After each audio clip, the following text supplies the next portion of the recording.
नमस्कार बच्चों, स्वागत है आप सभी का आपका अपने YouTube channel math means fun में। मैं सूरज सर।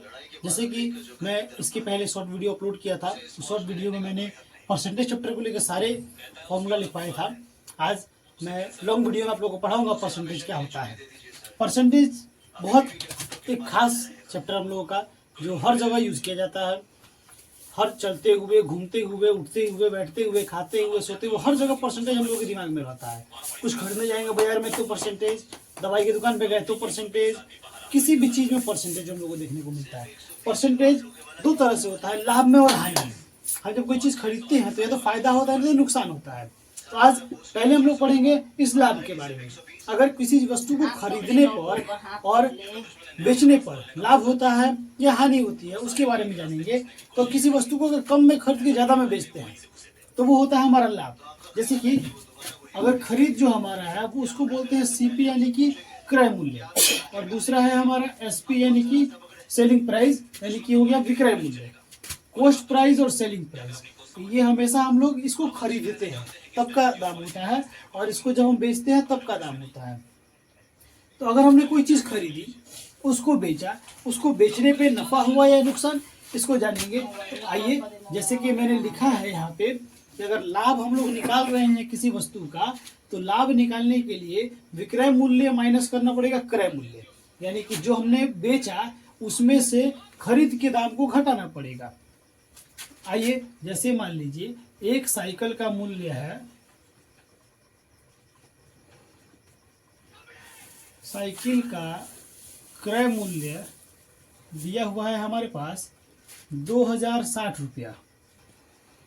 एक साइकिल को हम लोगों ने 2060 रुपये में खरीदा, और उसी साइकिल का विक्रय मूल्य दिया हुआ है 2090 रुपया। यानी कि मान लीजिए कि एक साइकिल को 2060 रुपये में खरीद कर 2090 रुपये में बेच दिया, तो देखने से ही पता चल रहा है हम लोगों को लाभ हो रहा है। तो अगर हमें लाभ निकालना है तो फॉर्मूला लिखा हुआ है, लाभ बराबर होता है विक्रय मूल्य माइनस क्रय मूल्य। तो प्यारे बच्चों ध्यान दे दीजिएगा यहाँ पे कि विक्रय मूल्य हमारे पास कितना है 2090 रुपया। विक्रय मूल्य में से याद रखना है, इसको इंग्लिश में हम लोग कहते हैं एसपी, और खरीद को कहते हैं सीपी यानी कि कॉस्ट प्राइस और सेलिंग प्राइस। तो विक्रय मूल्य हमेशा जो बड़ा होगा विक्रय मूल्य है। तो विक्रय मूल्य हमारा क्या हो गया अभी 2090 रुपया, और माइनस करेंगे क्रय मूल्य जो कि दिया हुआ है 2060 रुपया। तो प्यारे बच्चों लाभ कितने रुपए का हुआ हम लोगों को 30 रुपये का लाभ हुआ है। अगर प्रश्न में पूछे कि इसका लाभ प्रतिशत में ज्ञात कीजिए, कि आपने अगर किसी साइकिल को 2060 रुपये में खरीद के 2090 रुपये में बेच दिया तो उसके लाभ का प्रतिशत ज्ञात कीजिए। तो प्यारे बच्चों लाभ का प्रतिशत निकालने के लिए फॉर्मूला देखिए मैंने यहाँ लिखा है, लाभ बटा क्रय मूल्य गुना 100। अभी देखिए यहाँ पे कि लाभ हम लोगों को हुआ है 30 रुपया, जो कि हम लोगों ने पहले से निकाला हुआ है। क्रय मूल्य हमारा दिया हुआ है 2060 रुपया, और गुना कर देंगे 100 से। यार बच्चों ध्यान दीजिएगा, एक जीरो से एक जीरो हमारा कट जाएगा। 30 को 100 से गुना 10 से गुना कर दीजिए तो ये होता है 3000, और भागा में हो गया हमारा 206। अब 206 से 3000 को भाग कीजिए। तो प्यारे बच्चों अगर 206 को 3000 से भाग किया जाए, 206 भागा 3000, 206 एकम 206, इधर आपका बचेगा 4 9 फिर 0 2 चौके 8, वीडियो रोक दे। प्यारे बच्चों 206 को हम लोगों ने 3000 से भाग किया तो आया 14.56%। यानी कि किसी साइकिल को 2060 रुपये में खरीद कर 2090 रुपये में बेचने पर 30 रुपये का लाभ होता है, और उसी लाभ का प्रतिशत को 14.56% लाभ होता है। इसी प्रकार मैं आप लोगों को लास्ट में कुछ क्वेश्चंस दूंगा, उसको आप लोगों को बनाना है, सॉल्व करना है, और आगे बढ़ते हैं हम। अभी तो हम लोगों ने लाभ निकाला, अब लाभ के बाद हानि निकालते हैं। तो प्यारे बच्चों ध्यान दीजिएगा कि अगर हानि निकालने के लिए कहे हम लोगों से, कहे कि आप हानि निकालिए, तो हानि कब निकलेगा जब हमें नुकसान होगा, यानी कि किसी वस्तु को ज़्यादा में खरीद कर कम में बेचेंगे तो हम नुकसान होगा, तब हानि होगा। तो इसको हम लोग उल्टा कर देंगे, यहाँ विक्रय मूल्य हो जाएगा क्रय मूल्य और माइनस हो जाएगा विक्रय मूल्य। बस क्रय मूल्य में से विक्रय मूल्य को घटा देंगे तो ये हमारा हानि निकलेगा। और इसका प्रतिशत निकालना है प्यारे बच्चों, तो लाभ की जगह पर हानि रहेगा और बाकी सब वही कहानी रहेगा। तो प्रतिशत निकालने के लिए हानि को क्रय मूल्य से भाग करने के बाद 100 से गुना करेंगे तो वही हमारा हानि निकल के आएगा। तो चलो प्यारे बच्चे अब जानते हैं, अगर हमने किसी साइकिल को 200 रुपये में खरीदा, किसी साइकिल को 200 रुपये में खरीद कर 150 रुपये में बेच दिया। किसी भी साइकिल को 200 रुपये में खरीदा और 150 रुपये में बेच दिया, तो प्यारे बच्चों हमें लाभ होगा या हानि? तो ये देखिए आप लोगों को दिख रहा है कि हम लोगों को हानि हो रहा है कि किसी भी वस्तु को ज़्यादा में खरीद कर कम में बेचे हैं तो हमें हानि हो रहा है। तो यह हानि निकालने के लिए देखिए हम लोगों ने लिखा हुआ है कि क्रय मूल्य माइनस विक्रय मूल्य। तो क्रय मूल्य हमारे पास कितना है प्यारे बच्चों, ध्यान दीजिएगा।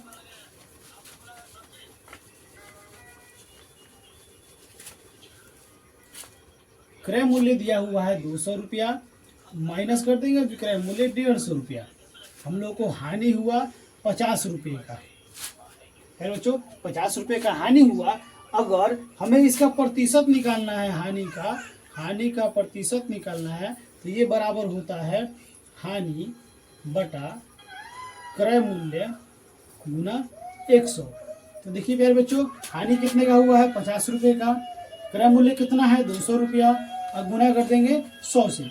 00 से 00 कट जाएगा, 50 एकम 50 भागा 2 कट जाएगा 25%। यानी कि प्यारे बच्चों कितने का नुकसान हुआ हम लोगों को, 25% का नुकसान हुआ। किसी साइकिल को 200 में करके 150 में बेचने पर हमें 25% और 50 रुपये का नुकसान।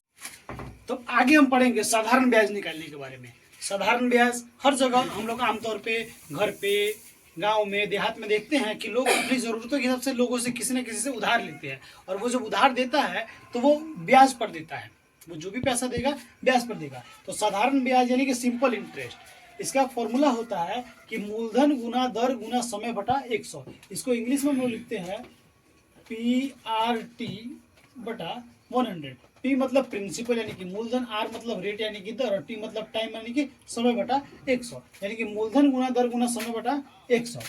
अगर किसी व्यक्ति से हम पैसा लेते हैं, जैसे मान लीजिए हम किसी व्यक्ति से 5,000, यानी कि हमारा P यानी कि मूलधन हो गया 5,000 रुपया। अगर हम किसी व्यक्ति से 5,000 रुपया, R यानी कि रेट यानी कि दर कि 5% के हिसाब से लेते हैं तो कितने महीने बाद उसको कितने रुपए लौटाने पड़ेंगे।